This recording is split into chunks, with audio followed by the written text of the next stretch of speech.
আসসালামু আলাইকুম। Hi guys, কেমন আছেন? আশা করি ভালো আছেন। প্লিজ যেখান থেকে দেখবেন প্লিজ ফলো দিয়ে পাশে থাকবেন, কেউ সাবস্ক্রাইব করতে ভুলবেন না। তো আজকে রেসিপি হলো সরপটে দিয়ে আলু দিয়ে ডাটা দিয়ে আমি কাঁঠালের বিচি দিয়ে রান্না করতেছি বন্ধুরা। আর সাথে আছে টমেটো দিয়ে মাছ ভুনা, পাটের শাক আছে। তো বন্ধুরা দেখুন আমার জ্বলন্ত আগুনে কি সুন্দর করে জ্বলতেছে আগুন, দেখেন কি সুন্দর করে আমার মাটির চুলাতে কি সুন্দর রান্না করতেছি আর জ্বলতেছে। দেখুন বন্ধুরা আকাশের অবস্থা আজকে একটু ভালো বিদ্যা, তাই বাহিরে রান্না করতেছি। আমি সবসময় এই বাহিরে রান্না করতাম, তো আজ 4-5 দিন বৃষ্টির কারণে ঘরে রান্না করেছি।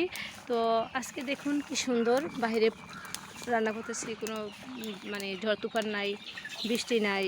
তাছাড়া মাটির চুলায় রান্না করতে ভালোই লাগে। তো এই যে দেখুন আমার রান্না প্রায় শেষ। আমি 2 আইটেম রান্না করে ঘরে নিয়েছি, যেমন টমেটো দিয়ে মাছ ভুনা করছি, পাটের শাক রান্না করেছি সেটাও ঘরে নিয়েছি। এখন আমার ভাত আর এই যে তরকারি চুলায় আছে, এগুলো হয়ে যাবে না, প্রায় শেষ রান্না।